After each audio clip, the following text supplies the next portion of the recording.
welcome to the first edition of the Over the Bar podcast, where you're going to have a Tottenham fan in Billy and a West Ham fan in me, Henry, talking about football, as we've done for many years since school. Isn't that right, Bill? That's right, yeah. It's always that debate between, especially when the teams were a lot closer back in the day. You know, we wasn't the team we was then. West Ham weren't the team they are now. But yeah, it's always interesting to talk about these topics. And yeah, I'm sure we've got some great stuff lined up for everyone. To be honest, I remember that science lesson where we got in quite a lot of trouble for talking about football, and you turned it into a scientific, can I put it, explanation to get away with it. That was quite cool. But yeah, so on the topic of the agenda today for the podcast, we've got, should the ESL teams be punished? The EFL Cup game, Tottenham's next manager, I think that's a sore subject for you, and the top four. So yeah, let's start off. Bill, what do you think about the ESL then? Honestly, I think it was just a whole big to do about nothing. I think the big European clubs wanted to keep the Champions League party to themselves. You've seen it over the years with things like financial fair play, trying to keep the smaller teams where they are, and then keeping the places for those bigger clubs. And I think what we've seen this season, especially with the Premier League, is that you've got contenders coming in. Like you've got Leicester that could make the top four this year. You've got West Ham that could realistically do it too. And I think, the so-called big six were scared. So you've got Arsenal that are nowhere near the top four, not going to finish top four this season. They'll be lucky if they finish in the Europa League. And you've got Tottenham as well. We'd be lucky if we finish in the top four the way we're going at the moment. So yeah, I do think we're seeing it across Europe too. You look at Serie A table, and Juventus are not dominating anymore. They're third, so they probably will get Champions League space, but yeah, and I think this is why you've seen clubs like Bayern and PSG reject it, because they knew the Champions League spaces are, they're secure. Whereas the English clubs are frightened and they need the revenue, especially clubs like Tottenham. We've just built a new stadium. We've got to pay that debt off somehow, and we have to be in the Champions League for it. I was going to say to you was Tottenham being in the ESL in the first place as a top club is a joke. And I know you're a Tottenham fan, but it makes no sense to me, because you look at it over the years and history and everything, right? That's how Arsenal got in, through their history. Because if you look over the last 10 years, they've done nothing anyway, so how can they be in it? Then you look at Tottenham. What's the last thing they won? Wasn't it the Worthington Cup back in the day, like when they played Leicester in the final? Yeah, no, I think we beat Chelsea a few years in the. Oh yeah, you did. Yeah. Woodgate, innit, with the header. With the header, yeah. And I remember watching that game and thinking, yeah, that was the last thing we won. It's good long time ago. I think what they've done is they've taken the top six earning clubs in the Premier League in terms of what they're actually worth financially, rather than I just don't think Tottenham, personally, I don't think if they were going to do this, I don't think Tottenham and Arsenal should have been in it. I don't care that they've got big stadiums, they've got money. To me, if you're going to do a ESL, the Super League, it has to be based on the previous years. Because if you go back 10, 15 years, Man City won't be in it. Yeah, if you're basing it. See, it was exactly what you said. It was about them just trying to get money and get reassurances that they're going to get this every year. And that was the annoying thing for me. Because for someone from a West Ham's fan point of view, if we got top four and they were like, yeah, you know what, we're not going to do it. We're not gonna let you have top four, because we're going to do this ESL. So now Champions League comes crap, so you can play in that little tournament. Or they say, you know what, we're going to do it in a few years. And this was my point that I made, was they're going to make this thing in a few years' time. But what about right now? They're still wanting to be in the Champions League now. They're still wanting to qualify right now. But why was that fair? So that's why I'm glad that it all collapsed. Well, they're saying it's collapsed. They're still saying that it's going to happen. But yeah, I think if they want to completely get rid of it in the future, they need to give the bigger leagues more Champions League spaces. So if you take England, we've got 3 and then a qualifying place. If you gave us 6 places, that no one would want to join this Super League, because you're guaranteed 6 clubs would get it. I mean, I'm not saying that Tottenham or Arsenal or Chelsea would get it every year, but it keeps them happy to a point. And you've got to think about it you can see why Bayern rejected it. Bayern, because they know they're getting in the Champions League. There's no point for the Super League for them because they're always going to finish in their top 3, top 4.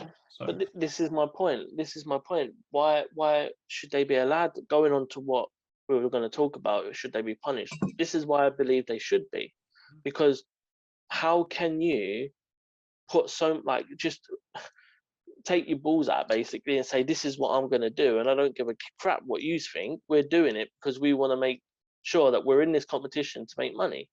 That, to me, it's not right, and they should be punished. And I think very harshly. I've kind of changed my opinion in the last couple of days. I was originally thinking they should be deducted points and all this thing, but now I'm starting to feel like, well, if you deduct some points, you're not really punishing the owners, you're punishing the fans of the clubs that didn't want it in the first place.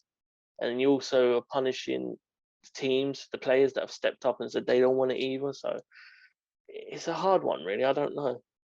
yeah, I think the only thing you can do, I think, but again, with the owners, it won't hurt them, is punish them financially. But the owners have deep pockets, so you're going to have to give, huge fines, and then they'll take them to like the European Court for sport for arbitration, and like it will just go on and on and on. And I think, as a Tottenham fan, I didn't like this Super League idea. I think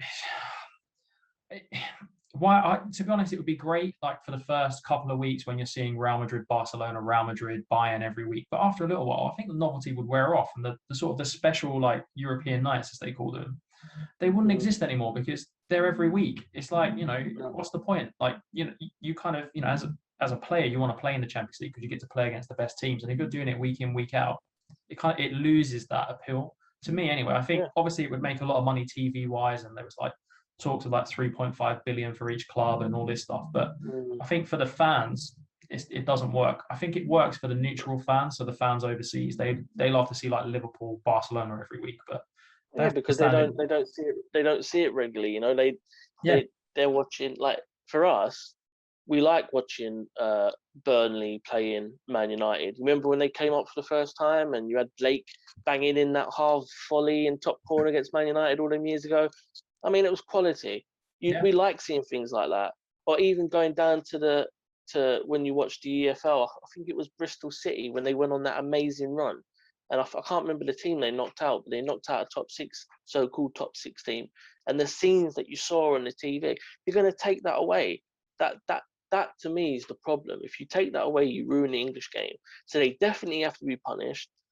I mean, I think personally, UEFA should ban them from European football for a year or so, because it will say, well, you didn't want the competition anyway, so you're going to be banned. But they ain't going to have the balls to do that because they'll think, oh, but they're just going to run away again if we do that. But I think ultimately they're going to do it anyway, one day anyway. So yeah, I mean, I hope not. But yeah, if you ban them from European football, then it just kind of pushes them even further towards like creating the Super League. And I think, if, like I said, if you give them more guaranteed Champions League places, and I know it's not fair on the smaller European leagues, but to be honest, like, do you want to see Ludogorets in the Champions League? Like, do you watch Ludogorets versus Basel or something? Like, it's not. I can see why, like, for their fans, they yeah, but Ludogorets I like Ludogorets. They're a good team. Yeah, no, it's just an example. Like, it's a small European league, and you think, like, for their fans, obviously, or Lokomotiv Plovdiv. yeah, or CSK Moscow or someone. Like, I get it. For their fans, it's a big night when Real Madrid or someone comes to town as well. So you're punishing them too. But I don't know. I don't know what the solution is. If I'm honest, it's a tough one because obviously you want the best teams to be in the competition, but it shouldn't just be because they're the 12 most valued clubs in Europe. It should be the best. And I think what they wanted was a change to the Champions League and the way that it works currently, which they're going to get. It looks like they're going to go to this like league system. Yeah, that's just mate. If West Ham got Champions League football at any point and they changed it to that new system, I'd be gutted because there's no way in a league system we could sneak out of a group. We could have like a mini run, and we could sneak out a group and get to like the knockout stages, and that would be amazing. But we'd never get out of a group of a league table. It's just ridiculous, and that's what they're not thinking about. They're thinking about too much about these really big bollocks. No offense, but they're thinking about all these people that how do we appease them? How do we no, like, yeah, you bring in money, you bring in sponsorship. But the game's not just about the top six. And I keep saying the so-called top six because I don't think Tottenham's a top six club. I still don't. What have they done in the last so many? The best you've done was losing the league title to Leicester. That's still a tough one. That was the one season if we were ever going to win it, and I'm quite a Or the pessimistic fan. Well, yeah, Champions League final. As soon as Harry Kane started that final, I knew we'd lost because as much as I love Pochettino as manager, that was the biggest mistake he made is starting an unfit Kane when Lucas Moura was in form. And I think Liverpool in that game were there for the taking. They were tired. They got a penalty. It was a penalty in the first few minutes. It is what it is, and that changed the game. But I think if we had Lucas on from the start and then Kane maybe for the last 15 minutes, it could have been a different game. But you can't go back in time and time travel. So yeah. No.